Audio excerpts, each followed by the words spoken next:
हाँ, तो पहले प्रीवियस नॉलेज की थोड़ी बात करते हैं।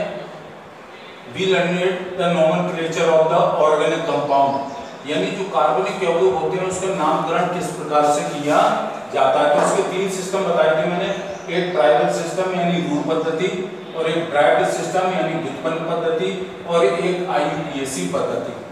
मैंने इनके बारे में थोड़ा थोड़ा जानकारी दे रहा हूँ। मैं रूल पद्धति का नोमेनक्लेचर जो किया जाता है on the basis of the natural sources और physical property of the compound, उनके आधार पर नाम दिया जाता है। ट्राइबल पद्धति में जो उसका प्राकृतिक स्रोत होता है उसके आधार पर नामकरण करते हैं, और व्युत्पन्न पद्धति में डेरिवेटिव्स के आधार पर, मतलब जो हमने हटाया और जिसको लगाया उसके आधार पर नाम, जो लगाते हैं उसके आधार पर नामकरण यानी नोमेनक्लेचर करते हैं। मेन तुम्हारी ये IUPAC बोर्ड एग्जाम में ज्यादातर इसी के बारे में पूछता है।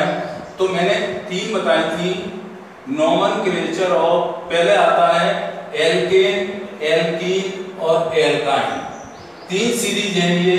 तो मैं पहले बता रहा हूं नोमेनक्लेचर ऑफ एल्केन। ये मैंने लिखाई भी थे, लेकिन अब ये रिपीट समझो इसको। ये IUPAC में पहले एल्केन आएगा, फिर एल्कीन और फिर एल्काइन आएगा। तो इनके नोमेनक्लेचर के कुछ में मतलब जनरल फॉर्मूलाज, कौन से,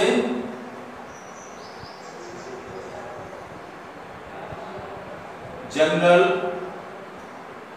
फॉर्मूला बताने जा रहा हूं। I am going to tell about the general formula of the nomenclature of alkane. Number 1, पहला नियम यह है कि इसमें मतलब जो है सिंगल बॉन्ड होता है। बॉन्ड जो होता है वो कैसा होता है, सिंगल। नंबर 2, इसमें n इक्वल टू जो है 1 से प्रारंभ करते हैं, 1 2 3 एंड सो ऑन, 1 2 3 4 और आगे भी गिनती करते जाएं। इसका जो जनरल फॉर्मूला हम लगाएंगे वो CnH2n और +2 से हम कोई भी फॉर्मूले का निर्माण कर सकते हैं और अभी बताएंगे भी। नंबर 4, इसमें ये बताया था इनके नाम के पीछे एन आता है, नाम के पीछे, यानी इसको कह लेंगे हम प्रीफिक्स और ये सफिक्स।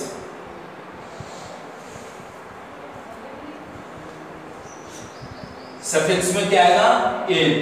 और इनको हम जो कहते हैं वो हम इनको नाम जो देते हैं, वो नाम जो देते हैं मतलब वो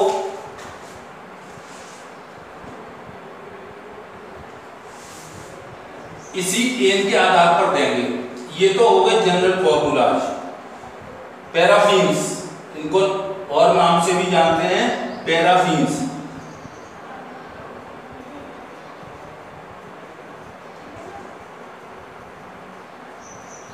पैराफिन्स के नाम से जानते हैं, यानी जैसे मॉमफैक्स वगैरह है ये। तो ये बात का ध्यान रखना, ये जनरल फॉर्मूला हो गया, इनके बीच में सिंगल बॉन्ड आता है। और अगर हमें फॉर्मूलाज का फॉर्मेशन करना है तो जहां फॉर्मूला में n शब्द दिया है उसको हटाते जाओ और उसकी जगह 1 2 3 रखते जाओ, तो एल्केन श्रेणी के, एल्केन सीरीज के जितने भी सदस्य होते हैं उनके नाम निकलते हुए चले जाएंगे। अब इसका नोमेनक्लेचर, नोमेनक्लेचर कैसे किया जाता है।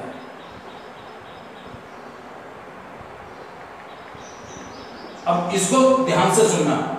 नोमेनक्लेचर किसका, एल्केन का। एल्केन का ही चला है, तो सबसे पहले हम जो है longest, be select longest chain.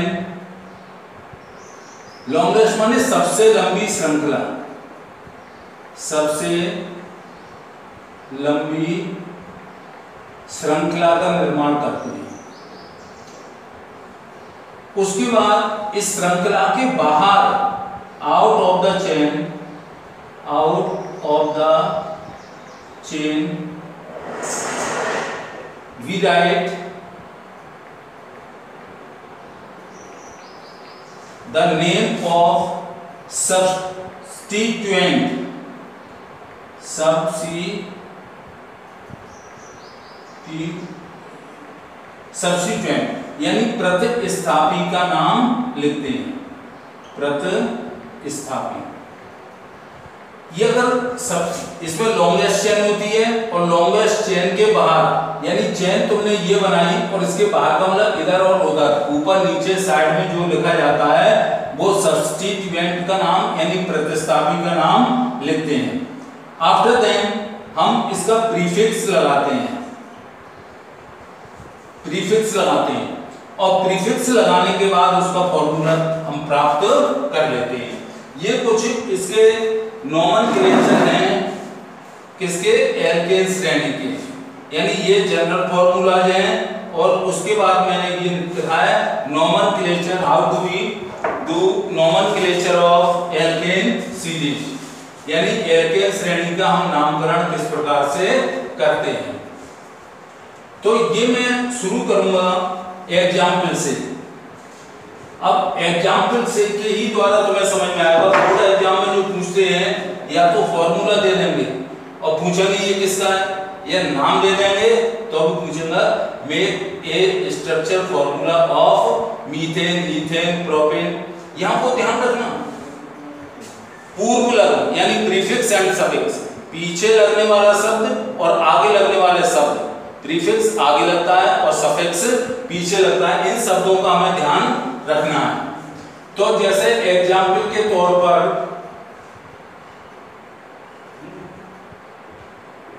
हम पहले मीथेन लेते हैं।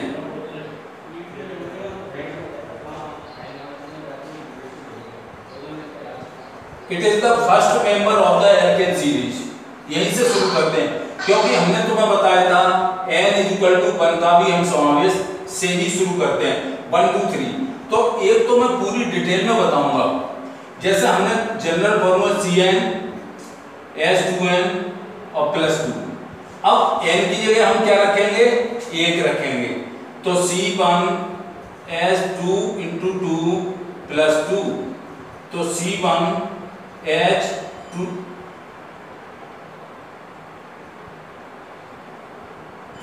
n की जगह 1 रख रहे हैं, तो 2 × 1 = 2 और +2, तो इसका फॉर्मूला बन गया CH4।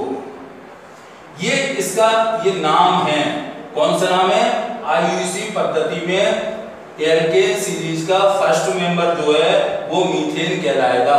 अब देखो मैंने प्रीफिक्स और सफिक्स की बात की थी। प्रीफिक्स का मतलब है कार्बन का तुमने फॉर्मूला बनाने में कितने परमाणु यूज किए थे, 1, तो इसका हो गया मेथ।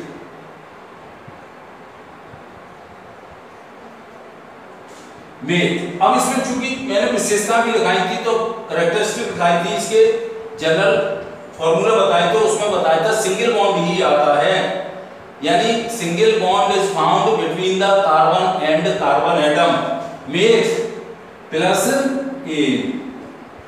और +A, तो ये क्या होगा, मीथेन। क्या फॉर्मूला बन गया, मीथेन। अब ये तो इसका हमने एक निकालना बताया था जो हमारा जनरल फॉर्मूला था CnH2n +2।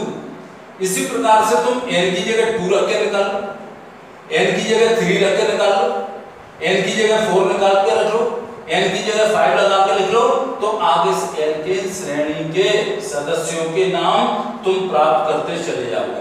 पहला मैंने बता दिया तुम्हें, इस प्रकार से मैंने इसको ड्राइव किया। अब देखो CH4 का ये इसका IUPAC नेम है मेथेन, यानी कार्बन का परमाणु 1 है, इसलिए पूर्व में क्या आया, मेथ। और इसमें संरचना में देखो C ये सिंगल बॉन्ड, इसके कंस्ट्रक्शन में या स्ट्रक्चर में तुम्हें कैसे बॉन्ड दिखाई दे रहे हैं बीच में, यानी carbon and hydrogen atom with associate with the single bond, एक सिंगल बॉन्ड। तो सिंगल बॉन्ड का यूज किया है तो इसका सफिक्स हो जाएगा A और इसका नाम आ गया मेथेन। अभी भी कोई परेशानी हो तो मुझे बताएं, और नहीं तो मैं अगला शुरू करता हूं। दूसरा मैं शुरू कर रहा हूं, इसका मेंबर है वो ध्यान रखना, नाम meth, eth, prop, but, pent, hexa, hepta, octa, nona और डेका। ये तो कार्बन के परमाणु यूज करेंगे इस आधार पर है। ऐसी प्रकार से फॉर्मूला यानी प्रीफिक्स मैथ वाले बताए थे और गिनती वाले भी बताए थे मैंने। वन को कहते हैं मोनो, डाई, ट्राई, टेट्रा, पेंटा, hexa, septa, hepta, octa, nona और डेका। अब मैंने ये बताया था, अब एक मैं पूछना चाह रहा हूं, अगर n = 2 लेते हैं, एक के बाद 2 ही आते हैं, तो इसका मतलब है कि we can get the second name of the second member of the alkane series। 2 लिया है, 3 लिया है तो थर्ड मेंबर को प्राप्त कर सकते हैं, 4 लेंगे तो चौथे मेंबर को प्राप्त कर सकते हैं। अब हम n की जगह 2 रख करके देखते हैं, 2 और ये 2, यहां पर भी 2 और ये हो गए 2 2 जा 4 प्लस 2 और ये आ जाएंगे C के दिए तुमने 2 और ये 6। तो ये हाँ एक बात बताना मैं भूल गया, ये सैचुरेटेड होते हैं, संतृप्त हाइड्रोकार्बन सैचुरेटेड, यानी कि एल्केन सीरीज के जितने भी मेंबर होंगे वो सारे के सारे संतृप्त हाइड्रोकार्बन यानी सैचुरेटेड हाइड्रोकार्बन कहलाएंगे। अब जैसे मतलब एक चीज और ध्यान रखना, C का 1 लिया तो H के कितने हैं 4, डबल के 2 ज्यादा हाइड्रोजन परमाणु C का डबल कर दो और 2 ज्यादा तो अगला निकल आएगा। अब इसका डबल करो 4 और 2 और जोड़ दो ऐड कर दो तो 6। ऐसे ही अगर मान लो C का 3 लिया, H के कितने हो जाएंगे 3 का दुगना डबल 6 और 2 ऐड कर दो 8। ऐसी 4 मेंबर लोग हैं तो C4H10 आता जाएगा। लेकिन ये आया कैसे, on the basis of this formula, इस सूत्र के आधार पर हम सभी का नामकरण कर सकते हैं। तो ये उतार लेना, ये मीथेन का क्या है संरचना सूत्र है, कौन सा वाला, ये वाला। अब दूसरा सदस्य था हमारे पास इथेन। इथेन में लेंगे कार्बन के परमाणु कितने लेंगे 2, शाबाश, ये 2 ले लिए। अब हाइड्रोजन के परमाणु इससे जोड़ते हुए चले जाएं,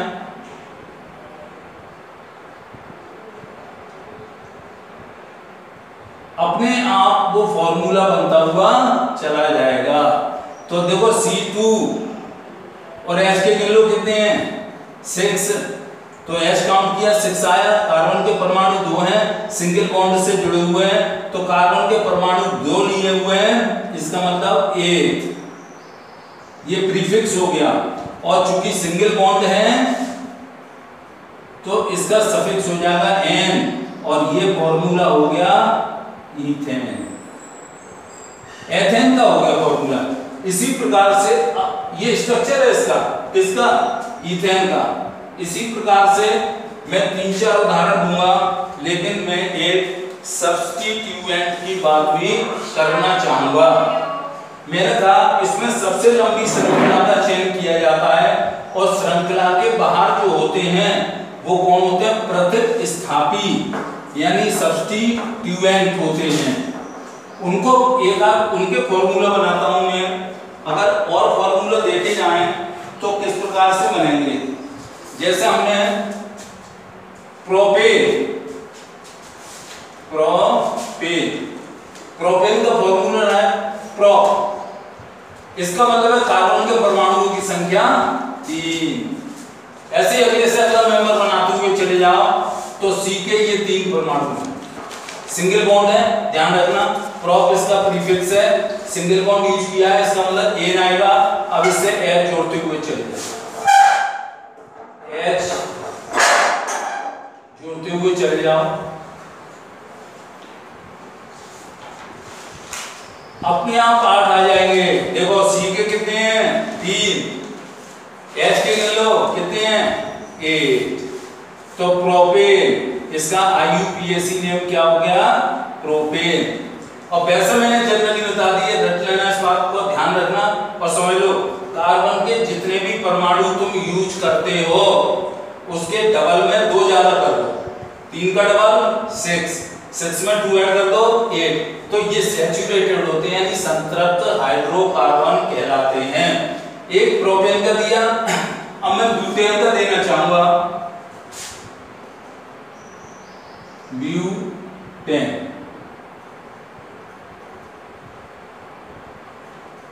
जहां प्रॉब्लम हो उससे पूछते जाना एंड टू एंड, क्योंकि ये एक ना एक सवाल इसका जरूर आता है। ब्यूट, इसका प्रीफिक्स क्या है? ब्यूट। ब्यूट का मतलब हो गया कार्बन के परमाणु की संख्या 4। we take the 4 element of the carbon atom, क्योंकि because it is the prefix ब्यूट। अब इससे हाइड्रोजन परमाणु हम जोड़ते ही जाएं, किसके द्वारा? सिंगल बॉन्ड के द्वारा। तुम अपने आप देखोगे कितने आ जाएंगे।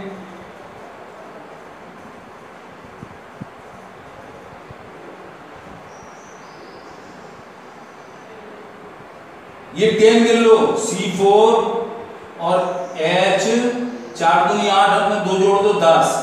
तो ये C4H10 जो हो गया वो क्या हो गया? ब्यूटेन।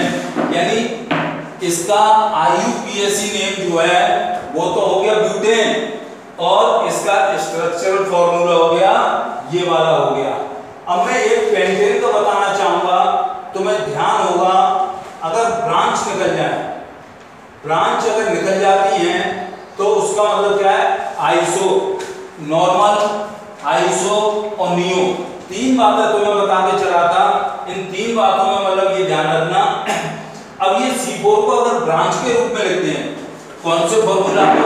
इस फॉर्मूला को, ब्यूटेन वाले को ब्रांच के रूप में। ब्रांच का मतलब अगर एक ब्रांच निकली हुई है तो वो आइसो हो जाएगी।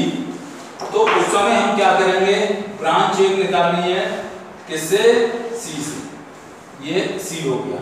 अब इससे एक एक H जोड़ते चले जाओ, H H H H, ये फ्री रहेगा। अब देखो 1 2 3 H H H H, ये तीनों भी क्या होंगे? H H H। ये ध्यान रखना 1 2 3 4 4 ही है कार्बन के परमाणु, तो इसका मतलब क्या होगा? 3 एक तो निकल जाएगा ये बॉन्ड बनाने में, तो उसका मतलब क्या होगा कि मतलब जो है 3 ही काउंट होंगे। 1 2 3 क्या उससे भी चेन निकली है, इन दोनों को एक ही मानेंगे। तो क्या हो गया? ये C और C प्रोपेन में आ जाएगा ये, लेकिन वैसे क्या कहलाएगा? रूट पद्धति के अनुसार आइसोब्यूटेन। अब देखो मैंने सब्स्टिट्यूएंट बताए थे, तुम्हें प्रतिस्थापी बताए थे। Methyl, ethyl, propene, butene, nitro और आइडो, फ्लोरो, क्लोरो, ये प्रमुख प्रतिस्थापियों के नाम यानी मेन सब्स्टिट्यूएंट के नाम हैं जो लगा दिए। अब देखो इसको क्या पढ़ोगे? मेथिल, इसको भी क्या पढ़ेंगे हम? मेथिल, क्यों? CN जो है कितनी जगह निकले हुए हैं? C ये निकल गए, ये आ गए, ये निकल गए, तो यहां पर ये H नहीं आएगा, ये H आएगा, C नहीं आएगा। ये मेथिल ग्रुप है, 2 मिथाइल प्रोपेन। 2 क्यों बोले? 1 और ये 2, तो 2 है मिथाइल, METHIYL, मिथेल, और प्रोपेन, PROPANE। अगर रूट पद्धति में नाम पूछे या व्युत्पन्न पद्धति में तो ये आइसोब्यूटेन कहलाएगा, और वैसे कहलाएगा ये 2 मेथिल प्रोपेन, क्योंकि ये 2 ब्रांच निकली हुई है तो 2 तो ये हो गए। ये CH3 अगर इकट्ठा करें, इसको कंपाउंड करें तो CH3, ये भी CH3 है। ये मेथिल सब्स्टिट्यूएंट है, प्रतिस्थापी है, इसलिए 2 के बाद क्या लिख दिया? मेथिल। इसके बाद क्या लिख दिया? प्रोपेन। क्यों? यहाँ तो ये छोड़ दो, ये लगा लो 1 2 3, कार्बन के परमाणुओं की संख्या 3 मानी जाएगी तो वो प्रोपेन होता है। लेकिन यहाँ पर 2, इसका ये तो IUPAC नाम है, ये व्युत्पन्न पद्धति में नाम आएगा आइसोब्यूटेन। अब एक उदाहरण में 5 कार्बन परमाणुओं को बता रहा हूं, उस 5 कार्बन परमाणुओं में 10 शब्द चलता है। कौन सा शब्द चलता है? पेंटेन। वहां पर देखो कार्बन के परमाणु की संख्या तुम कितनी लोगे, सीधी श्रृंखला बनाते हो, 3 श्रृंखलाएं बताई थी रूट पद्धति में, एन, एक आइसो बताया था और एक बताया था नियो। ये रूट पद्धति में यानी ट्राइबल सिस्टम में 3 नाम दिए थे। अगर हम सीधी श्रृंखला बनाते हैं तो एन श्रृंखला यानी नॉर्मल श्रृंखला कहलाती है। तो उसके लिए फॉर्मूला क्या हो जाएगा, CH3, 5 जगह C आ जाना चाहिए, ये ध्यान रखना, CH2 1 2 3 4 और 5वां ले लेना। अब देखो ध्यान रखो, पेंटेन मैंने बोला था, अब ये एन पेंटेन का फॉर्मूला होगा। एन पेंटेन का मतलब पेंट का मतलब कितना होगा 5, तो गिन लो कार्बन के परमाणुओं की संख्या 5 होनी चाहिए, 1 2 3 4 5। अब देखो 5 अगर कार्बन के परमाणु तुमने लिए हैं तो हाइड्रोजन के परमाणुओं की संख्या कितनी होनी चाहिए, दुगना करो 5 का और 2 जोड़ दो 12। तो देखो 3 और 2 5 और 2 7 और 2 9 3 12। तो ये सीधी श्रृंखला है, इसलिए ये क्या कहलाएगा, एन पेंटेन कहलाएगा। लेकिन इसका जो IUPAC नेम होगा केवल क्या होगा, पेंटेन। IUPAC ही सिस्टम हम पढ़ रहे हैं और उसमें 3 सीरीज पढ़ेंगे। 3 सीरीज में पहली चल रही है एल्केन, एल्कीन और एल्काइन।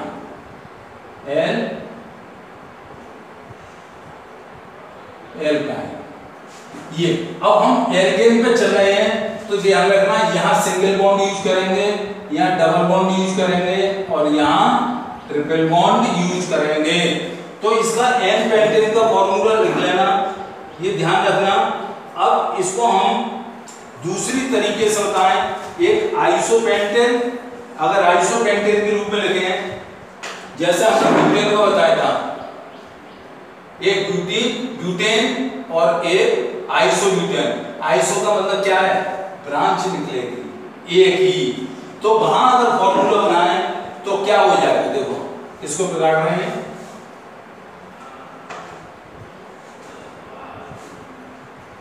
देखो ये ले लो CH3 और CH3, ये मेथल सब्स्टिट्यूएंट है। ये क्या हो गया, CH2 और CH3। ये जो होगी वो हमारी मेन चेन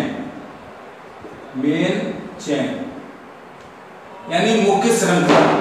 ये प्रतिस्थापी होंगे, प्रतिस्थापी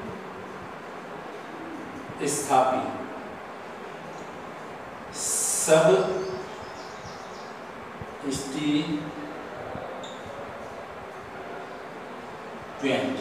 अब इसको नाम हम जो देंगे, इसको तो कहेंगे ब्रांच निकली हुई है, इसलिए आइसोपेंटेन। अब देखो पेंटेन में कितने होने चाहिए, 5, 1 2 3 4 5 तो हैं, लेकिन ये प्रतिस्थापी लग गए तो इसको 4 ही गिनेंगे, इसलिए ब्यूटेन की श्रेणी में आ जाएगा। तो इसको क्या कहेंगे हम, 2 मेथिल ब्यूटेन। 2 ये 1 और ये 2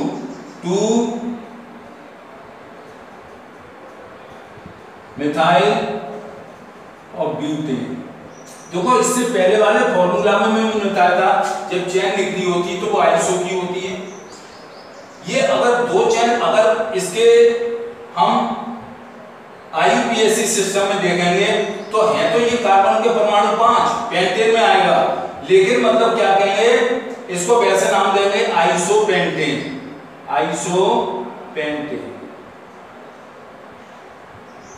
लेकिन देखो यहाँ कार्बन के परमाणु 5 है तो नाम देंगे ये आइसो, क्योंकि ब्रांच निकली हुई है यानी प्रतिस्थापी लगे हुए हैं, सब्स्टिट्यूएंट लगे हुए हैं।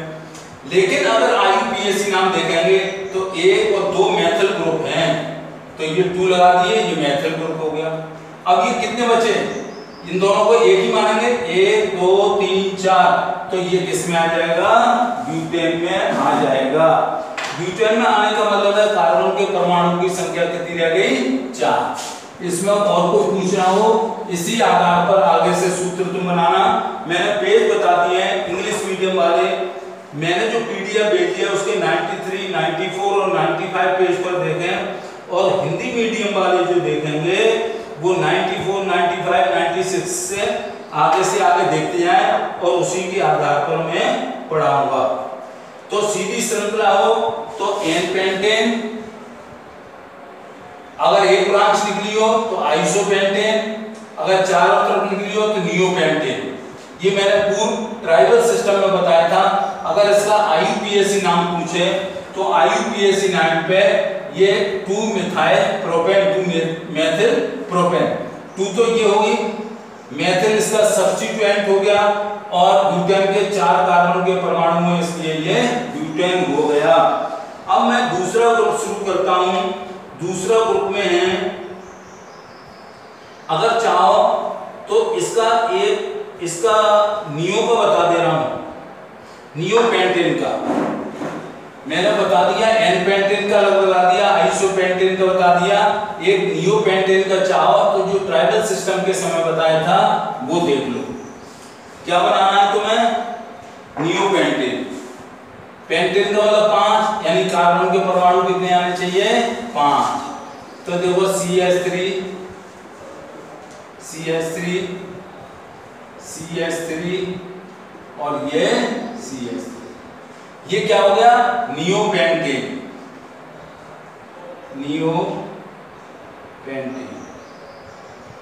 अब नियोपेंटेन का मतलब क्या हुआ?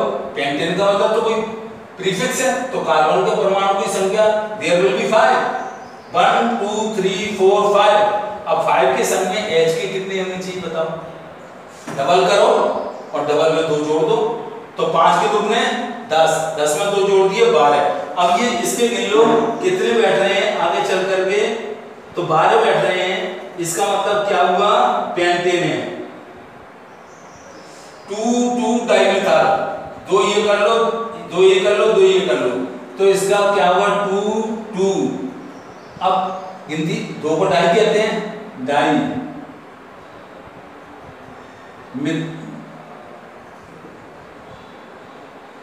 मिथाइल, और क्या हो जाएगा इसका नाम? 2 डाई मिथाइल। फिर एक कम कर दो तो ये क्या हो जाएगा? प्रोपेन। यानी ध्यान रखना है तुम्हें, एक सी मतलब एक 2 लगा दिए तो 2 सी कम कर लेना, 1 2 3 ही मानना। तो ये 3 किस में आते हैं? प्रोप में, तो ये क्या हो जाएगा? प्रोपेन। अब ये देखो, ये नियोपेंटेन का संरचना सूत्र है, और उधर जो मैंने आईयूपीएसी नाम लिखा है वो 2 डाइमेथिल प्रोपेन, ये आईयूपीएसी नेम है। इसको तुमने पेंटेन वाले को तीनों तरफ से समझ लिया, जैसा कि ड्राइव या ट्राइबल सिस्टम में बता रहे थे। अगर सीधी श्रृंखला हो तो एन पेंटेन, अगर एक ब्रांच निकली हो तो आइसो, अगर चारों तरफ लगे हो तो हम उसको क्या कहेंगे? नियोपेंटेन कहेंगे। अब इसके बाद अगर हम देखते हैं तो दूसरा आता है नोमेनक्लेचर ऑफ एल्कीन। अब इसकी बात करेंगे सेकंड की, किसमें? आईयूपीएसी सिस्टम में ही पढ़ रहे हैं। इसके पहले जनरल फॉर्मूला बताऊंगा तुम्हें, क्या होता है? Nomenclature of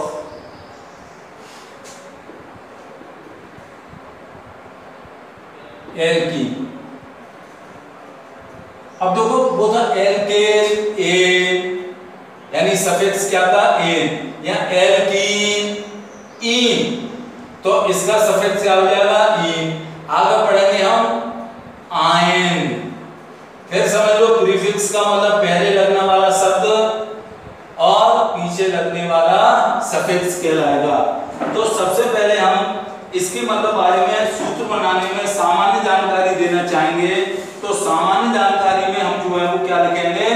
nomenclature of alkene. ये जो जनरल बात बता रहा हूं, जैसे मैंने एल्कीन में बताया था जनरल फॉर्मूला,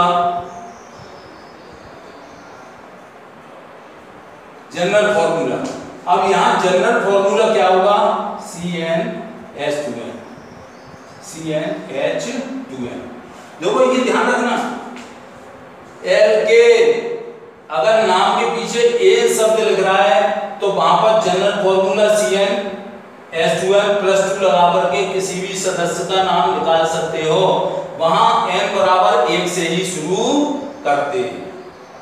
यहाँ पर ये जनरल फॉर्मूला अगर ये लगा हुए, अब यहाँ तो नंबर 1 ये इसका जनरल फॉर्मूला हो गया। नंबर 2 यहाँ n = 2 से शुरू करते हैं। बंसल लेने पर ये ध्यान रखना, क्यों?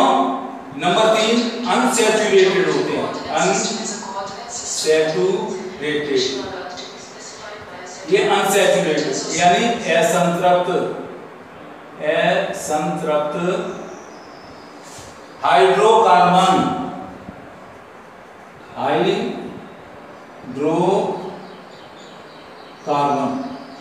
ये असंतृप्त क्यों है? क्यों? उससे पहले नियम की पूर्ति नहीं करता। पहले नियम का क्या था? कार्बन के जितने परमाणु हो उनको डबल करो और उसमें 2 जोड़ दो। 2 जोड़ दिए, इसका मतलब वो संतृप्त है। इसीलिए वहां फॉर्मूला क्या था? CnH2n+2, यानी C के जितने परमाणु होंगे और H के कितने होंगे उसके डबल में 2 जोड़ दो, H के निकल आएंगे। यहां पर ये असंतृप्त इसीलिए रहते हैं, यहां ऐसा नियम लागू नहीं होता है। यहां पर नंबर ये ध्यान रखना, डबल बॉन्ड DOUBL, इनके बीच में क्या होता है? Double bond. किसके बीच में? Found is double bond between carbon and carbon atom. Carbon और कार्बन एटम के बीच में क्या होता है? Double bond. एक यह ध्यान रखना, इन्हें ओलिफिन्स भी कहते हैं।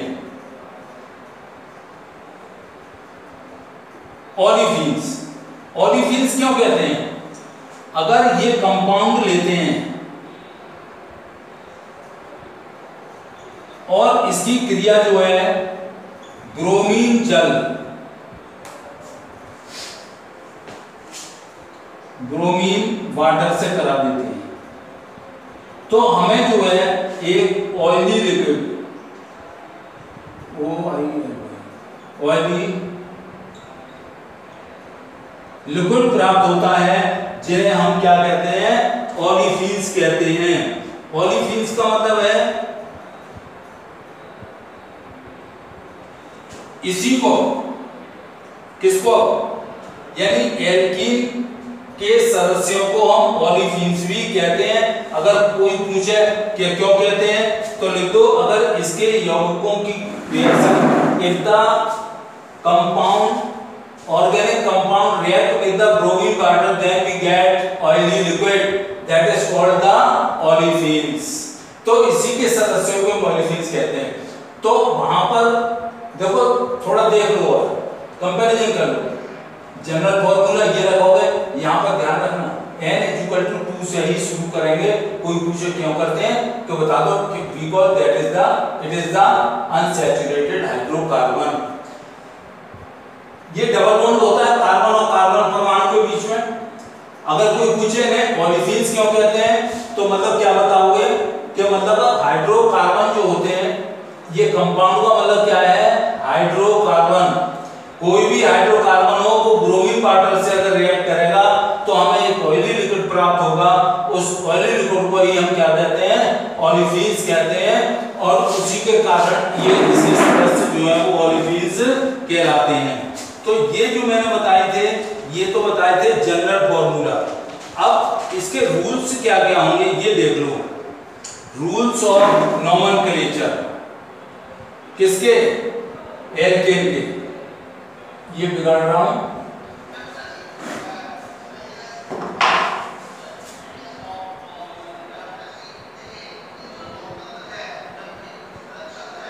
रूल्स ऑफ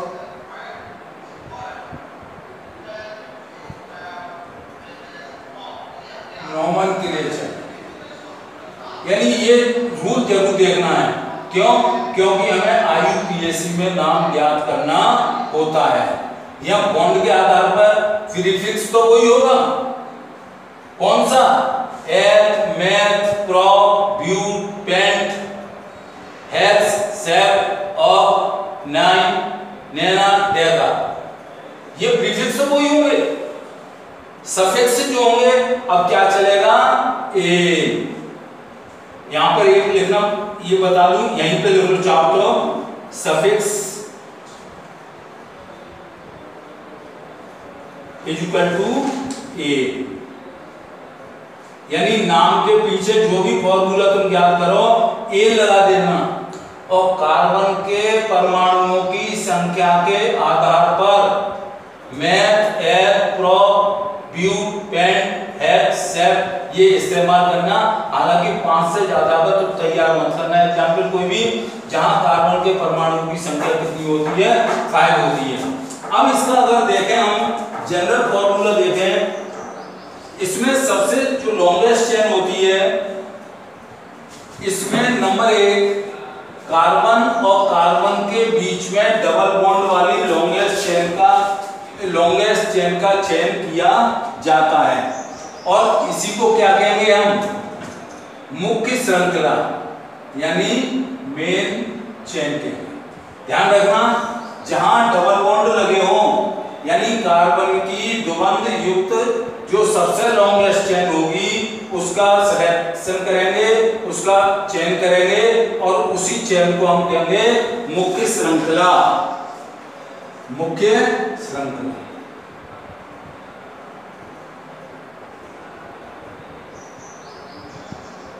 मुख्य श्रृंखला कहेंगे। दूसरा इसमें क्या करेंगे? इसमें कम से कम जो है मतलब डबल बॉन्ड एक होगा, minimum number of given to double bond. Minimum number यानी अंक कहां से देंगे? जहां डबल बॉन्ड लगा होगा वहां से नंबर देना शुरू करेंगे। 1 2 3 4 इधर डबल बॉन्ड आ गया, ज्यादा नियरेस्ट है तो उधर से नंबर 2, इधर डबल बॉन्ड लगा हुआ आ जाता है किसके बीच में? कार्बन और कार्बन परमाणु के बीच में, तो इधर से यानी फिर हो जाएगा लेफ्ट टू राइट। अगर उधर डबल बॉन्ड लगा देते हो तुम तो उधर से नंबर दोगे 1 2 3 4 5। और अगर रूल्स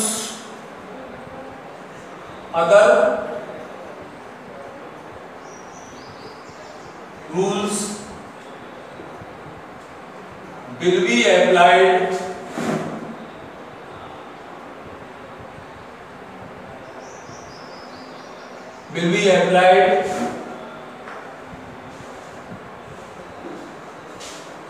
according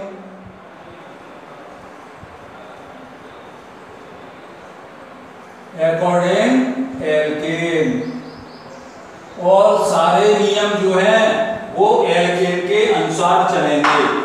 मैं तुम्हें इसके एग्जाम्पल बताना शुरू करूं उससे पहले इसको रिपीट करना चाहता हूं कि रूल्स ऑफ नॉमेनक्लेचर यानी जो डबल बॉन्ड की कार्बन की चेन होगी वो सबसे लंबी वाली चुनेंगे पहले, इसी को हम क्या कहेंगे? मेन चेन या मुख्य श्रृंखला कहेंगे। अब जो नंबरिंग देंगे वो नंबर चेन में देने पड़ते हैं 1 2 3 4, तो जिधर डबल बॉन्ड का लगा हुआ हो उधर से नंबर देना है हमको, और अन्य नियम जो लागू होंगे वो सारे के सारे नियम एल्केन के ही तरह प्रारंभ माने जाएंगे, यानी एल्केन के ही माने जाएंगे।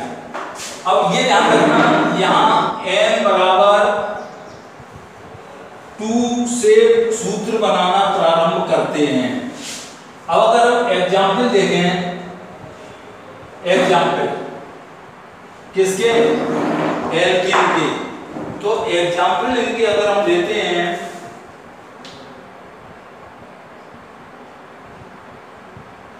तो हम किसके लेंगे?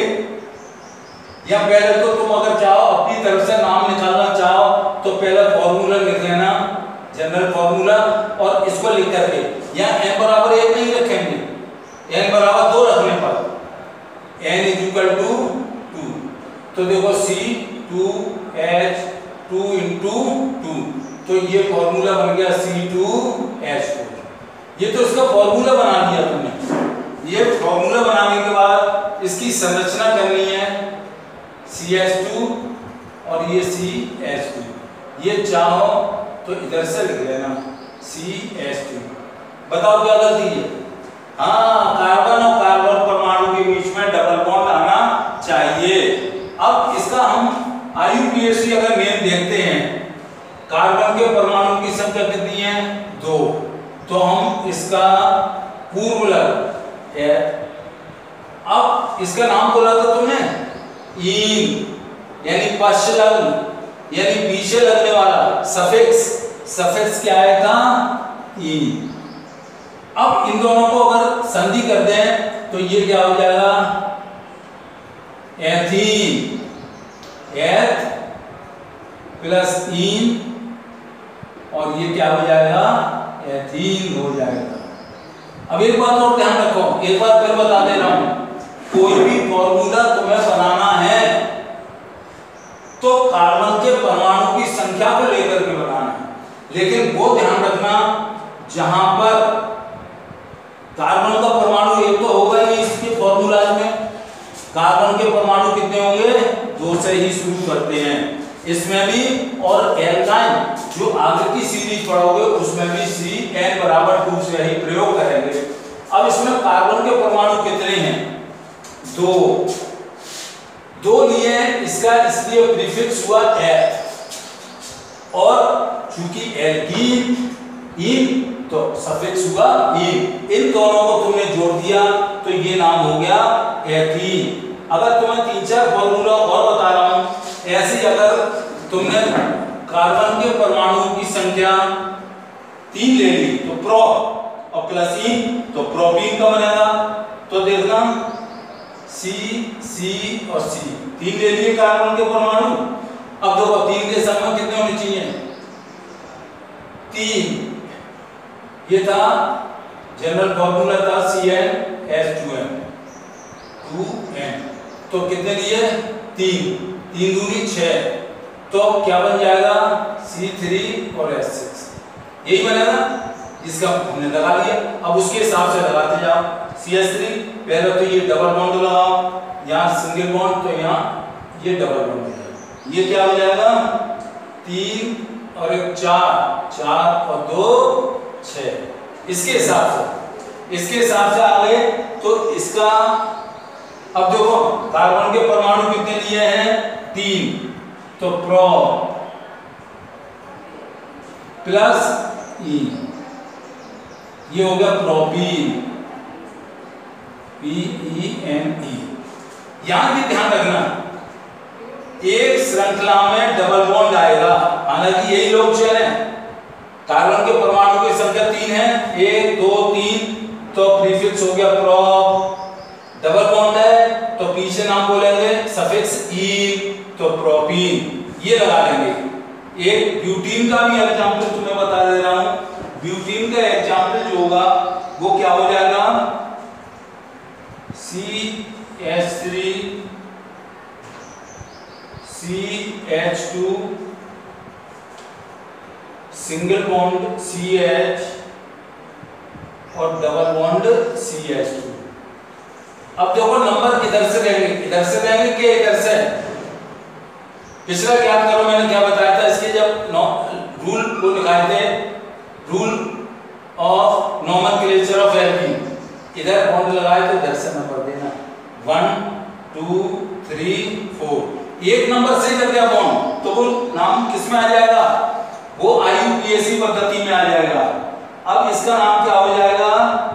3 दिए कार्बन के परमाणु कितने दिए? 1 2 3 4। 4 के साथ लेट देख लो, 3 और 2 5 और 1 6 और 2 8, यानी इस फॉर्मूले का यहाँ पालन हो रहा है। तो ये क्या हो जाएगा? 1 ब्यूटीन। क्यों? पहला बॉन्ड यहीं पे लगा है तो पहले नंबर पर, तो इसका क्या नाम हो जाएगा? 1 ब्यूटीन।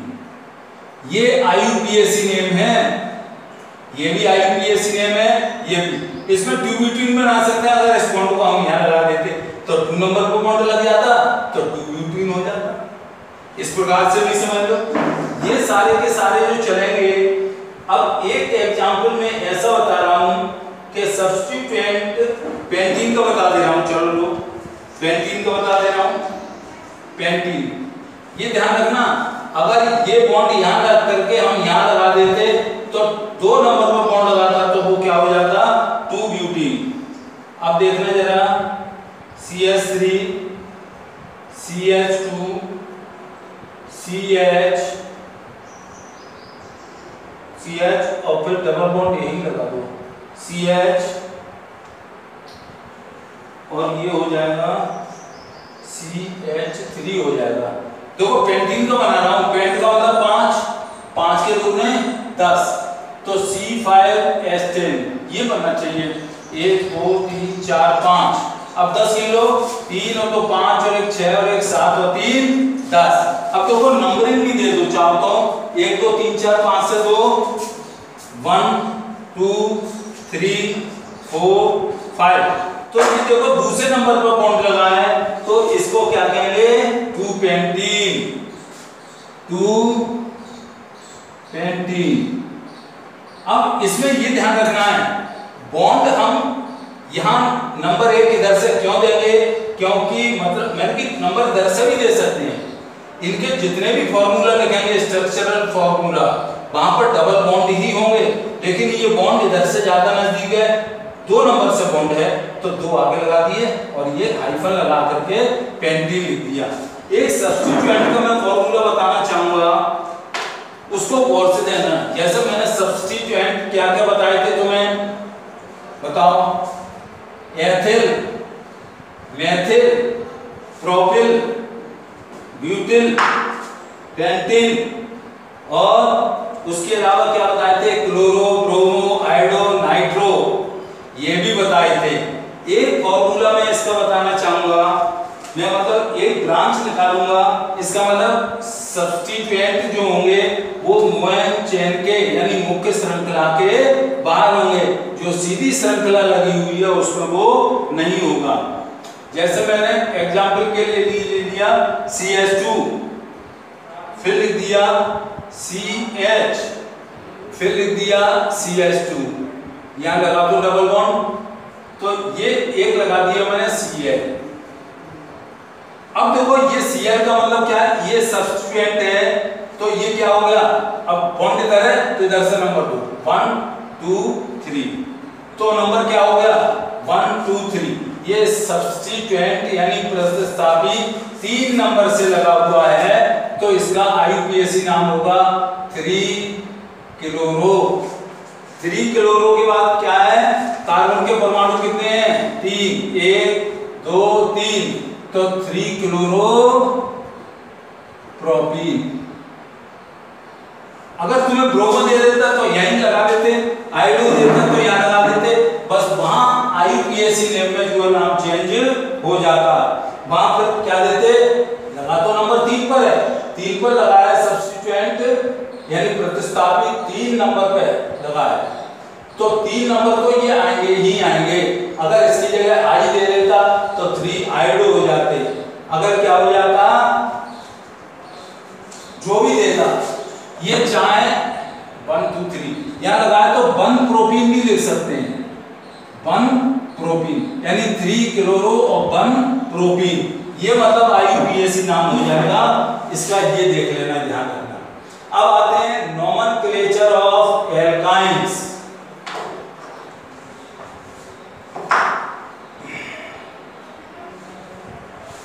पानी पी लो भाई।